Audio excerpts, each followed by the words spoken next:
पूरा हॉल लोगों की आवाजों से गूंज रहा था। हर कोई एक दूसरे से फुसफुसाकर बातें कर रहा था। किसी की निगाहें हैरानी से फैली हुई थीं, तो किसी के चेहरे पर तमाशा देखने की उत्सुकता साफ दिखाई दे रही थी। तभी भीड़ को चीरते हुए एक महिला पूरे आत्मविश्वास के साथ आगे बढ़ी।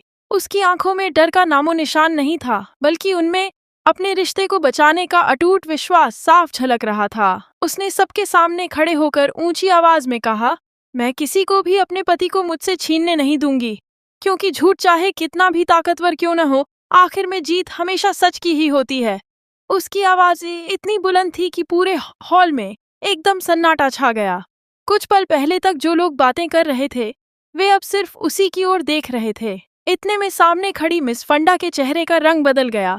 उसने गुस्से से उस महिला की तरफ देखा और तमतमाती हुई बोली, तुम्हारी इतनी हिम्मत कि मेरे सामने इस तरह की बातें करो। लेकिन उस महिला ने बिना घबराए उसकी आंखों में आंखें डालकर जवाब दिया, हिम्मत की बात आप मत कीजिए। आपने बहुत समय तक झूठ का सहारा लेकर लोगों को धोखा दिया है, लेकिन अब सच सामने आएगा और सबको पता चल जाएगा कि असली हक किसका है। उसकी बात सुनकर वहां मौजूद लोगों के बीच फिर से हलचल शुरू हो गई।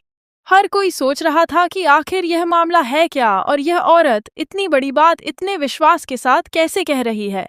तभी उसने विक्रांत का हाथ मजबूती से पकड़ लिया और सबके सामने कहा, ये मेरे पति हैं, विक्रांत सलूचा, और अब कोई भी इंसान हमें अलग नहीं कर सकता। चाहे जितनी भी साजिशें रची जाएं, चाहे जितने भी झूठ बोले जाएं, हमारा रिश्ता किसी के झूठ से नहीं टूटेगा। विक्रांत अब तक पूरी तरह चुप था। उसके चेहरे पर बेचैनी साफ दिखाई दे रही थी। ऐसा लग रहा था जैसे उसके अंदर कोई बहुत बड़ा तूफान चल रहा हो। वह कुछ कहना चाहता था, लेकिन किसी अनजाने डर की वजह से उसकी जुबान साथ नहीं दे रही थी। मिस फंडा ने गुस्से में ताली बजाते हुए व्यंग्य किया, वाह, क्या शानदार कहानी बनाई है तुमने। लेकिन कहानी सुनाने और सच साबित करने में बहुत फर्क होता है। अगर तुम सच कह रही हो तो कोई सबूत भी होगा तुम्हारे पास। यह सुनते ही वहां मौजूद हर व्यक्ति की निगाहें उस महिला पर टिक गईं। कुछ लोगों को लगा कि अब शायद वह चुप हो जाएगी, लेकिन उसने हल्की सी मुस्कान दी।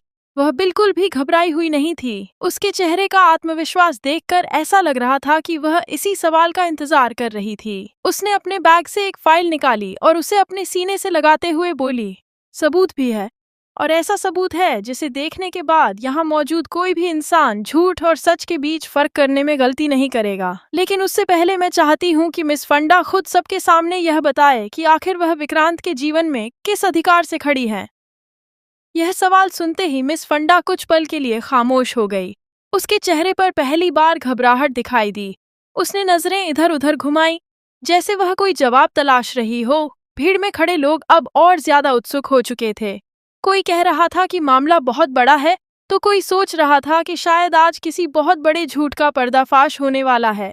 तभी विक्रांत ने धीरे से सिर उठाया। उसकी आंखों में आंसू थे और चेहरा अपराध बोध से भरा हुआ था। उसने उस महिला की तरफ देखा, लेकिन कुछ बोल नहीं पाया। उसकी यह खामोशी वहां मौजूद हर व्यक्ति के मन में नए सवाल खड़े कर रही थी। आखिर वह सच क्यों नहीं बोल रहा? क्या वह किसी दबाव में है, या फिर उसके पास ऐसा कोई राज है जो सबकी जिंदगी बदल सकता है? महिला ने एक बार फिर पूरी मजबूती से कहा, आज फैसला होगा। आज सच और झूठ आमने सामने खड़े हैं, और मैं पूरे विश्वास के साथ कहती हूँ कि सच की जीत होकर रहेगी। उसकी आवाज में इतना आत्मविश्वास था कि कुछ लोग उसी समय उसके समर्थन में खड़े हो गए। लेकिन मिस फंडा ने गुस्से में मेज पर हाथ मारते हुए कहा, अगर तुमने एक भी झूठ बोला तो तुम्हें इसकी बहुत बड़ी कीमत चुकानी पड़ेगी। महिला ने बिना डरे जवाब दिया, कीमत तो उसे चुकानी पड़ेगी जिसने इतने दिनों तक झूठ के सहारे लोगों की जिंदगी से खेला है।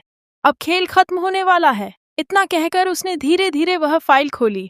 जैसे ही पहला दस्तावेज बाहर निकला, पूरे हॉल में बैठे लोगों की सांसें थम गईं। हर कोई उस कागज को देखने के लिए आगे बढ़ने लगा, लेकिन किसी को यह अंदाजा नहीं था कि उस फाइल के अंदर मौजूद पहला सबूत सिर्फ एक रिश्ता नहीं, बल्कि कई लोगों की असलियत को भी बेनकाब करने वाला था। और अगले ही पल जो होने वाला था, वह वहां मौजूद हर इंसान की जिंदगी हमेशा के लिए बदल देने वाला था।